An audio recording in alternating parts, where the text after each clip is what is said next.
Car Henry Lopez रचना पेश की। Henry Lopez अफ्रीकी देश कांगो के जन्मे और ये वहाँ के शिक्षा मंत्री, वित्त मंत्री और प्रधानमंत्री भी रह चुके हैं। अच्छा नहीं है, छोटी बच्ची ने मुंह बिचकाते हुए कहा। हाँ है, फ्रैंकवा देखो। यह कहते हुए कारमेन ने खुद संतरे का एक चीरा मुंह में डाल लिया। फिर उसने आंखें मूंद ली। छोटी लड़की उसे स्थिर भाव से देखती रही। पूरा खा लो। कारमेन ने उसे संतरे का चौथाई भाग दे दिया।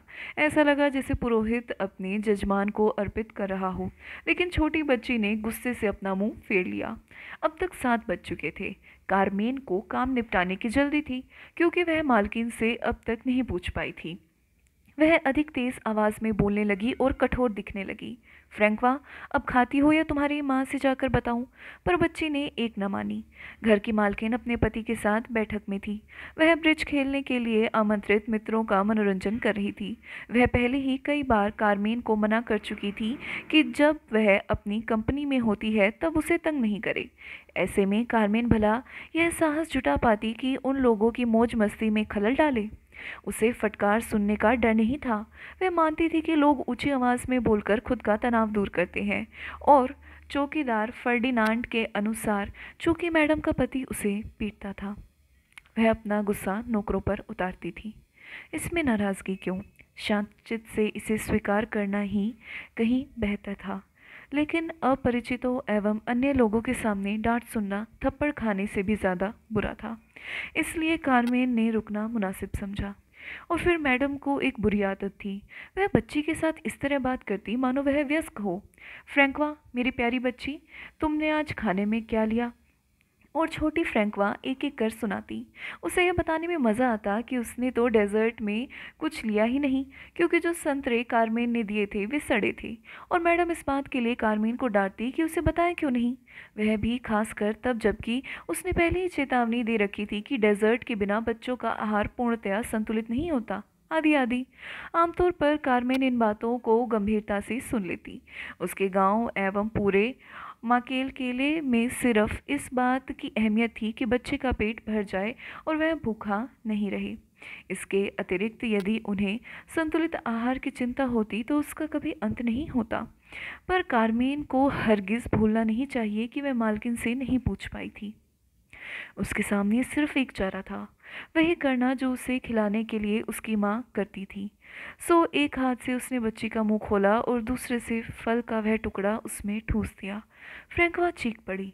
इसका अंदाजा तो था ही। वह चिल्लाती रही, गुस्से से उसका गला बैठ गया। गलियारे में टाइल से बने फर्श पर धम धम हथौड़े पटने सी आवाज़ आ रही थी। यह आवाज़ मैडम के कदमों की थी जो दौड़ी चली आई। कारमेन की जीत हुई। यहाँ क्या हो रहा है? मैडम, वह नहीं खाना चाहती है। ओह, ज़बरदस्ती नहीं करो। बेचारी छोटी सी बच्ची। उसके लिए रेफ्रिजरेटर से कुछ अंगूर ला दो, उसे अंगूर पसंद है। मैडम ने छोटी बच्ची के सर पर प्यार से हाथ फेरा और उसे कई बार चूम लिया। कारमेन यूरोपियन तरीके की डेजर्ट लेने चली गई। जब वह वापस आ रही थी तो मैडम से उसकी मुलाकात हॉल में हो गई। वहाँ उसने मन की बात छेड़ ही दी, पर उसे लगा कि यह बहुत उचित अवसर नहीं था। फ्रैंकवा मज़े में अंगूर खा गई। अंगूर निश्चय ही अच्छे रहे होंगे, क्योंकि यह बातूनी लड़की चुपचाप शांत होकर उन्हें खा रही थी। उनका स्वाद जानने के लिए एक दिन कारमेन को कुछ अंगूर चुरा कर रखने ही होंगे। छोटी लड़की खाने में व्यस्त रही और इस बीच कारमेन ने अपने गालों पर लुढ़क आए आंसुओं को पोंछ लिया। उसके दिल में इस बच्ची के लिए ममता भरी थी। कारमेन उसके साथ तब से थी जब वह सिर्फ 2 महीने की थी। व्यवहारतः उसने ही तो बच्ची को पाला है। फ्रैंकवा मैडम की बेटी थी तो उसकी भी। यहाँ तक कि यदि वह काम छोड़ भी दे या मैडम उसकी छुट्टी भी कर दे तो भी समय समय पर आकर फ्रैंकवा को बड़ी होते देखने में वह खुद को नहीं रोक पाएगी। कारमेन उस पर आना 2 आना तक खर्च कर आई, फिर उसके कपड़े बदले और बिस्तर पर लिटा दिया। तब तक 7:30 बज चुके थे, रात हो चुकी थी। माँ के केले पहुँचने के लिए उसे अब भी 1 घंटा चलना पड़ेगा। लेकिन फ्रैंकवा नहीं चाहती थी कि उसकी आया उसे छोड़कर जाए। वह झुंझला देने वाली अपनी ज़िद्दी आदत पर अड़ी रही। वह चाहती थी कि कारमेन उसे एक लोरी सुला दे, सो जा बच्ची सो जा, सो जा बच्ची सो जा। इसके बाद उसे दूसरा गाना होता। वैसे तो दूसरी लोरी सुनते सुनते बच्ची सो जाती, पर उस शाम 3 गानी पड़ी। कारमेन गाती रही, पर उसका ध्यान कहीं और था। वह फ्रैंकवा के बारे में सोचती रही, जिसे वह अपनी संतान की तरह ही प्यार करती थी। वे दोनों एक ही उम्र के थे, पर कितने भिन्न। फ्रैंकवा एकदम निडर थी। वह बेहिचक बड़े बुजुर्गों के साथ बात करती, नौकरों पर हुक्म चलाती और अभी से कपड़े पसंद करने में नाक भौं सिकोड़ती। पर उसके बेटे हेक्टर की बोली नहीं फूटती। वह लज्जालु था, पर अजनबियों से दूर रहता। अभी से उसकी आंखों में उदासी छाई थी। फिर भी दोनों बच्चे एक ही पीढ़ी के थे, एक ही भाषा बोलते, पर क्या वे एक दूसरे को समझ पाएंगे? कारमीन यह सब ईर्ष्यावश नहीं सोचती, पर वह इतना ज़रूर चाहती थी कि हेक्टर की अच्छी परवरिश हो। लेकिन यह कैसे संभव हो? समाज और मानव स्वभाव दोनों को बदलना होगा। उस दिन काम पर जाने का उसका ज़रा भी दिल नहीं था। पूरी रात बेचारा छोटा सा बच्चा रोता रहा। उसके पेट में दर्द था, उसे दस्त लगा था। कम से कम 3 बार उल्टी आई। पहली बार तो उसे कुछ आराम मिला था, लेकिन अंतिम बार पेट में मरोड़ पड़ता रहा, पर कुछ भी बाहर नहीं आया। बच्चे का दर्द एकदम झलक रहा था। उसे सांस लेने में कठिनाई हो रही थी और माथे पर पसीना आ गया था। वह तो बिल्कुल घबरा गई। पहले ही वह अपने 2 बच्चों को खो चुकी थी। बदहवासी में उसने उसी माहौल में सोई अपनी माँ को जगा दिया होता, पर उसने खुद को संभाला। उसे डर था कि माँ समय गंवाए बिना उसे ओझा के पास ले जाएगी, जैसा कि पहले दोनों बच्चों के साथ हो चुका था और वे मर गए थे। फिर भी हर बार उसे अपनी आमदनी में बराबर चढ़ावा देना पड़ता था, और उनकी मौत के बाद स्थिति तो बदतर हो गई थी। तांत्रिक ने तो बच्चों की मृत्यु का कारण उसे ही घोषित कर दिया। अपने माता पिता द्वारा चुने गए वर से शादी करने से वह 5 वर्षों तक इनकार करती रही थी। इतना ही नहीं, उसे एक के बाद एक आती बुढ़ियों का बकवास भी झेलना पड़ता, मानो बच्चों की मौत का गम कुछ कम हो। वे उसी बात को बार बार दोहराती और अपने बात मनवाने के लिए दबाव देती। वे उस पर दबाव डालती कि या तो भगवान पूर्वज आत्माओं की मर्जी को स्वीकार करे, या फिर बेचारे बच्चों की नियति। उसे किटोंगा फ्लेवियन से शादी कर लेनी चाहिए। उसके बाद सब कुछ ठीक हो जाएगा। क्या वह एक अच्छा सौदा नहीं था? सरकारी ड्राइवर की ड्यूटी के बाद वह खुद अपना मालिक था। क्वेंच इंडो चाइना में उसकी 4 टैक्सियां चलती थीं, एक दुकान एवं एक बार भी था। किटोंगा उसका भार उठा लेगा, उसे और काम करने की ज़रूरत नहीं पड़ेगी। पर हाँ, उसे पहले से ही 2 बीवियां थीं। उनमें से एक बेकांगो में थी, दूसरी क्वेंच में बार चलाती थी। वह यह सब सोच ही रही थी कि इतने में उसके बेटे ने बुलाया। वह उसकी चटाई पर सोना चाहता था। उसे अकेले में डर लगता था, क्या वह सुबह तक बचेगा? कुछ बच्चे बीमार पड़ते हैं तो उनके माता पिता तुरंत फ़ोन उठाकर नंबर डायल करते और सीधे डॉक्टर के पास पहुंच जाते।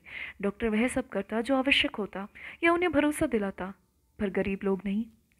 सबसे नज़दीक वाले दवाखाने रात में बंद रहते, और अस्पताल में जिस नर्स से पाला पड़ता है वह बदमिजाज होती है। वह हंगामा कर देती है, क्योंकि लोग उसे नींद से उठाने की ज़रूरत करते हैं। जहाँ तक किसी डॉक्टर के पास जाने का सवाल है, शहर के अच्छे भाग में रहने वाले लोग रात में किसी एरे गैरे के लिए दरवाज़ा भी नहीं खोलते। और फिर वह ख्याली पुलाव ही तो पका रही है। किसी प्राइवेट डॉक्टर से दिखलाने में पैसे भी तो लगते हैं। आखिरकार सुबह होते होते बच्चा सो गया। जहाँ तक कारमेन का सवाल था, उसे उठकर काम पर जाना था। उसे प्रतिदिन माकेलेकेले से मिप्ला तक 2 घंटे अवश्य चलना पड़ता। चूँकि उसकी मालकिन उसे 7:30 से पहले पहुंचने को कहती, समय का अंदाज़ा आसानी से लगाया जा सकता। थकान के कारण वह बिस्तर में लेटे रहना नहीं चाहती। उस सुबह वह काम पर जाना भी तो नहीं चाहती थी। उसे अच्छा लगता यदि वह अस्पताल जाकर यह पता करती कि हेक्टर को दरअसल बीमारी क्या है। जब भी वह बीमार पड़ता, कारमीन उसे अकेले नहीं छोड़ना चाहती। उसका दिल बेचैन हो जाता। एक बार जब उसे वह काम पर ले गई तो मैडम ने साफ शब्दों में कह दिया कि उसे अपने बेटे को नहीं बल्कि फ्रैंकवा की देखभाल के लिए पैसा मिलता है। कारमीन को पता था कि उसकी माँ एवं अन्य महिला रिश्तेदार हेक्टर को डॉक्टर के पास ले जाएंगे। उसका कबीलाई परिवार बड़ा है, जहाँ किसी भी हाल में एक बच्चा कभी अकेला नहीं रहता है। पर फिर भी वह मानती थी कि बच्चों की सबसे अच्छी परवरिश उसकी माँ के द्वारा होती, जिसे हमने जन्म दिया है। बीमारी की दशा में उसे ही हमारी सबसे अधिक आवश्यकता होती है। लेकिन उसने यदि अपना पूरा दिन बेटे को दे दिया होता तो काम से उसकी छुट्टी कर दी जाती। तब वे क्या करती? पहले ही वह उस महीने में 2 बार छुट्टी कर चुकी थी। पहली बार वह सही में बीमार पड़ गई थी तथा बुखार में तपते हुए 2 दिन चटाई पर गुजारे थे। दूसरी छुट्टी एक शव यात्रा के लिए थी। मैडम बहुत गुस्सा हुई थी। कारमीन, मैं पहले ही बहुत झेल चुकी हूँ। मुझे जब भी ज़रूरत होती है तुम गायब हो जाती हो। ऐसा लगता है मानो जानबूझकर ऐसा करती हो। तुम उन्हीं दिनों घर बैठना पसंद करती हो जब मेरी योजनाएं तय होती। मेरी प्यारी देवी जी, अब मैं तुम्हें चेतावनी देती हूँ। तुम इस महीने में यदि एक दिन भी छुट्टी की तो तुम्हें कहीं और काम ढूंढना होगा। वह कैसे समझाए? कारमीन ने तो पूरी कोशिश की, पर गोरे लोग ये तो समझते हैं कि हम जब भी काम पर नहीं आते तो उसकी वजह होती है आलस। हेक्टर के इतने बीमार होने के बावजूद वह आज काम पर आई। दोपहर में उसकी बहन ने कहलवा भेजा कि डॉक्टर ने कुछ दवाइयाँ लिखी है। हमेशा की तरह फिर वही बात, वह पैसे कहाँ से देगी? पर हेक्टर का ठीक होना ज़रूरी है। और उस शाम कारमीन उस छोटी सी लड़की के लिए गा रही थी जिसके पास सब कुछ था। उसके माता पिता जेंटलमैन एवं लेडीज के साथ ताश खेलने में मशगूल थे। फ्रैंकवा के सो जाने के बाद कारमेन रसोई में चली गई। मेहमानों की ब्रिज का खेल खत्म होने तक उसे प्रतीक्षा करनी थी। वह बूढ़े चौकीदार फर्डिनांड के साथ बात कर समय बिताने लगी। उसे ऐसा करना सामान्यतः अच्छा लगता था। इससे उसका दिल हल्का हो जाता तथा चिंता कुछ कम हो जाती। वह अपने मालिकों की खामियां एक दूसरे को सुनाते। फर्डिनांड आमतौर पर आंखों देखी सुनाते वक्त मालिकों की नकल भी उतारता। कारमेन खूब हंसती, पर उस शाम वह गुमसुम रही और फर्डिनांड ने उसे इस पर टोका भी था। मैडम आखिरकार रसोई में आई। कारमेन, तुम अभी तक गई नहीं? यह सब कठिन घड़ी थी। मैडम, मुझे कुछ रुपए चाहिए। क्यों? रुपए तो मैंने 10 दिन पहले ही दे दिए थे। मेरा बेटा बीमार है, उसे दवाई चाहिए। लो ज़रा इनकी बात सुनो। तो अब मैं जन कल्याण कोष बन गई हूँ। इनके पति नहीं हैं पर बच्चे हैं। इन बच्चों की देखभाल तो करती नहीं। मैडम, गोरे लोगों का मानना है तो तुम्हारा बच्चा बीमार है। होगा ही। तुम मेरी बात जो नहीं सुनती। मैं तुम्हें बार बार कहा है कि उसे सही ढंग से ज़रूर खिलाओ। तुमने कभी ऐसा किया? नहीं मैडम, नहीं, बिल्कुल नहीं। तुम्हारे सड़े पुराने मेनिएक से उसका पेट भरना आसान जो है। कारमेन क्या जवाब देती? यह कहती कि मैडम द्वारा बनाया गया आहार देने का उसने प्रयास तो किया था, परंतु मैडम को इस बात का एहसास ही नहीं था कि कारमेन के मासिक तनख्वाह का 3 गुना वह अपने पति, बच्ची, स्वयं एवं अपनी बिल्ली को सिर्फ 1 सप्ताह खिलाने पर खर्च करती है। यदि वह मैडम को यह बात कहती तो बदतमीजी के लिए उसे काम से हाथ धोना पड़ता। पर जो कुछ भी हो, शाम के इस वक्त मेरे पास पैसे बिल्कुल नहीं है। तुम जंगली लोग कब यह समझोगे कि पैसा पेड़ पर नहीं उगता? तुम रुपयों का अलग अलग मद बनाकर उन्हें बचाना कब सीखोगे? और मैडम देर तक इसी तरह बोलती रही। कारमीन उसकी सब बात नहीं समझ पाई। दरअसल जब कोई तेज़ी से फ्रेंच बोलता है तब मन ही मन अनुवाद करने के लिए उसे पर्याप्त समय नहीं मिल पाता और वह तालमेल नहीं रख पाती, केवल सिर हिलाई जाती। इस बार भी उसने वही किया। शायद इसी से मैडम कुछ नरम पड़ी। जो भी हो, उसने कारमीन के कुछ एस्पिरिन दी और अगले दिन 500 फ्रैंक देने का वादा किया। आखिरकार बेचारी कारमीन वहाँ से चल पड़ी। माकेलेकेले तक का पूरा सफ़र उसने पैदल तय किया। माकेलेकेले मिल्पा से दूर था। यह दूरी करीब उतनी ही थी जितनी कि उसके अपने गांव से स्कूल, जहां वह पढ़ने जाती। रास्ते में सोचने के लिए उसके पास ढेर वक्त नहीं होता। कारमेन दौड़ना चाहती। उसे लगता मानो हेक्टर को उसकी सख्त ज़रूरत थी, पर वह दौड़ नहीं पाती। रात भर सो नहीं पाई थी और फिर खाने में एक स्लाइस मेनियक के अलावा कहाँ कुछ लिया था। अचानक उसने महसूस किया कि हेक्टर उसे बुला रहा था। बेचारा छोटा हेक्टर, बड़ा होकर क्या वह मुझे चाहेगा? दोनों की जिंदगी के लिए पूरे दिन उसे अकेला छोड़ना मेरी मजबूरी ही तो है। शायद वह कोसे भी। मुझे भी पछतावा है कि मैंने उसे देखभाल के बिना इतनी देर छोड़ दिया। हाँ, मुझे गोरे लोगों की दवाई और उनकी साख में विश्वास है, लेकिन यदि माँ आज रात को ओझा के पास जाने के लिए कहती है, मैं मना नहीं कर पाऊंगी। और वह मैडम की कई बातों में खो गई। वे वाकई एक दूसरे को कभी नहीं समझेंगे। कारमेन अपने बच्चे की तुलना में मालकिन के साथ अधिक समय बिता चुकी थी। मैडम ने पूरे विश्वास के साथ अपनी बच्ची को कारमेन के जिम्मे लगा दिया था। फिर भी कारमेन मैडम की प्रतिक्रियाओं को नहीं जान पाई। कारमीन की दिमागी उथल पुथल भी तो मैडम की कल्पना से परे थी। वह तो नौकरानी की दुनियादारी की दिक्कतों से बहुत बेखबर थी। कारमीन उसकी नज़र में एक गैर जिम्मेदार और अल्हड़ औरत थी। पता नहीं कैसे उम्मीद करती है 5,000 फ्रैंक प्रति माह में से कुछ बचत करूं। पिछले माह उन्होंने सिर्फ 4,000 फ्रैंक दिए।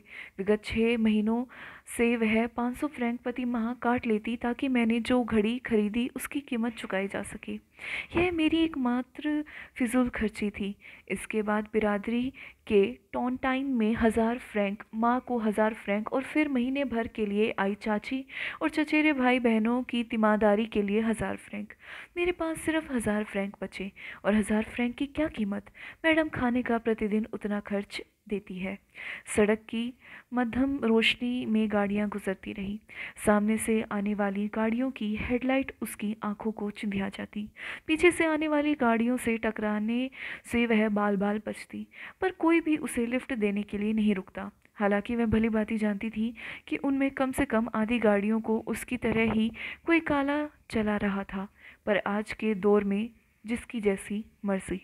ओ, काश कल मैडम को दवा के लिए पैसा देना याद रहे। बिजा स्ट्रीट के नज़दीक आते ही रात की शांति को चीरती महिलाओं के क्रंदन की आवाज़ उसके कानों में पड़ी। वाना मोनो में केकेंदा है, हेक्टर है, वाना मोनो में केकेंदा है। वह समझ गई, दवा या ओझा काफ़ी देर हो चुकी थी। ओह, मेरा बेटा गुजर गया। ओह मेरा हेक्टर, ओह मेरा बेटा गुजर गया।